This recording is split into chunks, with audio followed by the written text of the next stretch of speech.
Chers compatriotes, chers amis, le 11 novembre 1915, il y a 100 ans, la France, l'Europe et une partie du monde sont engagés depuis près de 15 mois dans ce qui allait devenir la Première Guerre mondiale.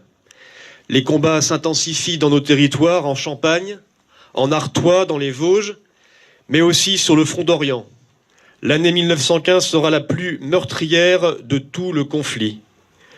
Au cours de l'année 1916, la France va connaître 2 batailles qui marqueront à jamais ces paysages et les familles de millions de soldats. À Verdun, où sont tombés des combattants français venus de métropoles, d'outre-mer et des anciennes colonies, le chiffre des pertes françaises et allemandes s'élève à 700 000.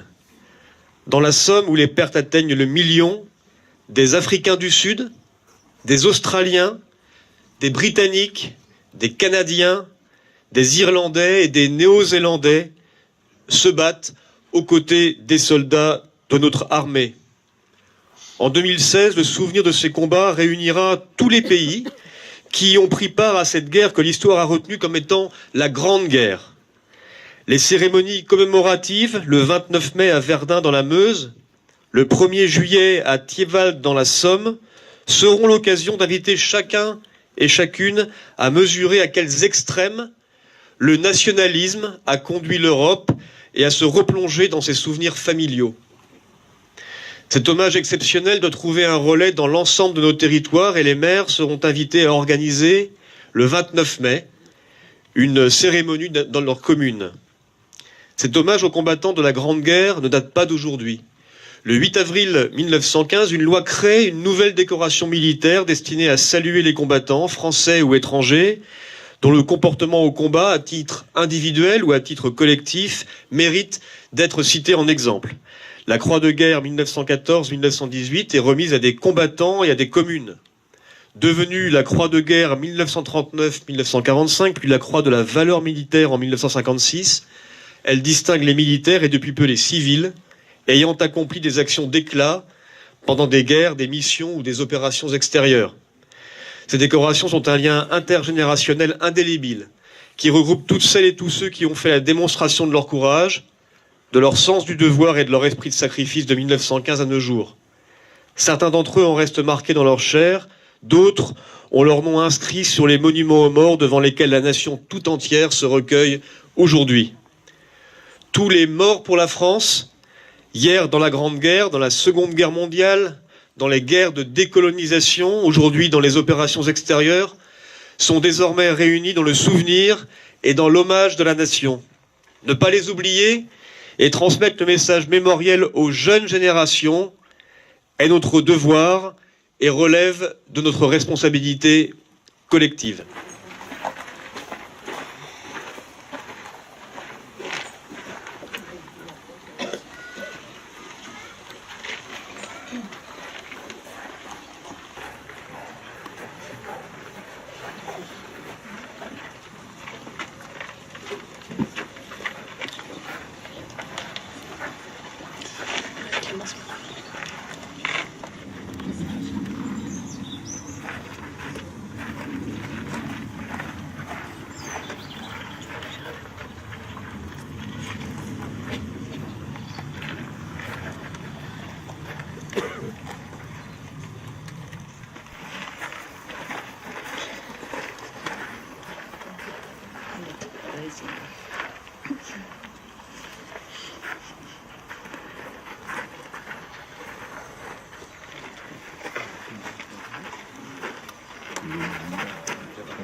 Présenté. Armes. Aux morts.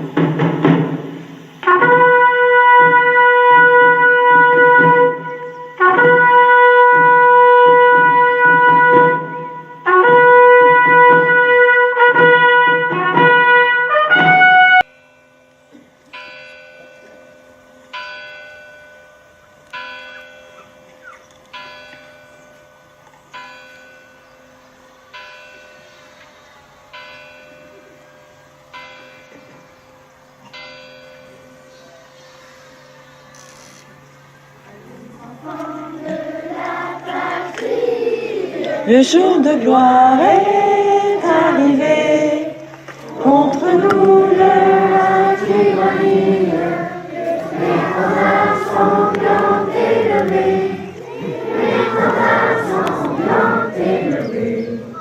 Entendez-vous dans nos campagnes, mugir ces féroces soldats, qui viennent jusque dans nos bras. Égorger nos fils et nos compagnes, aux armes de citoyens, enlevés au bataillon, marchons, marchons, qu'un sang impur abreuve nos sillons.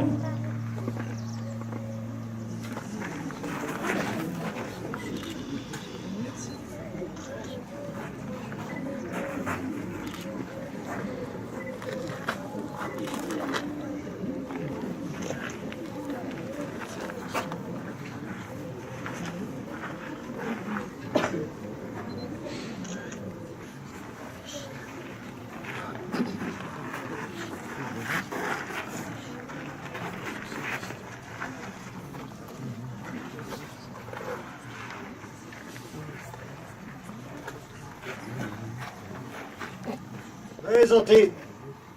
Armes. Aux morts.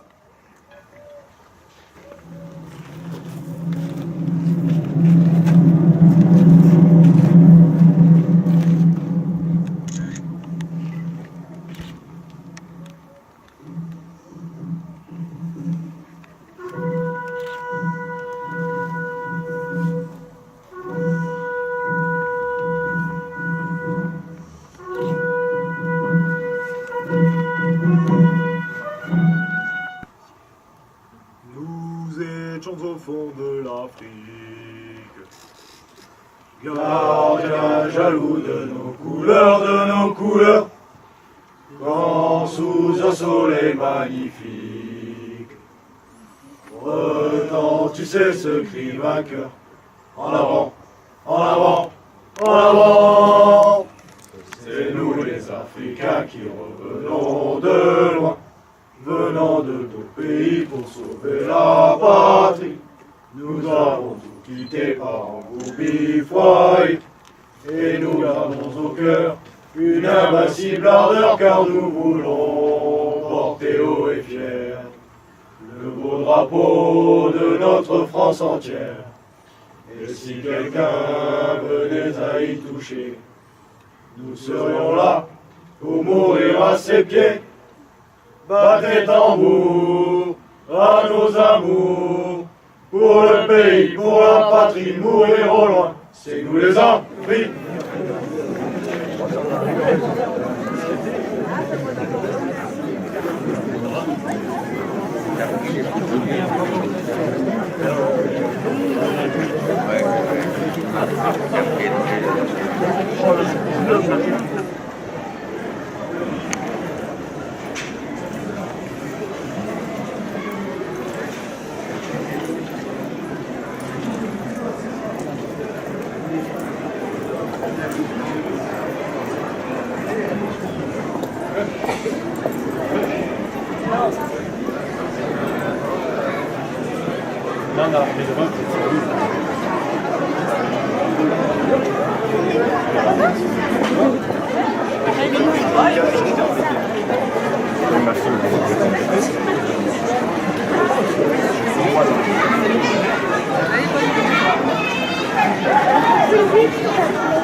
Marcher.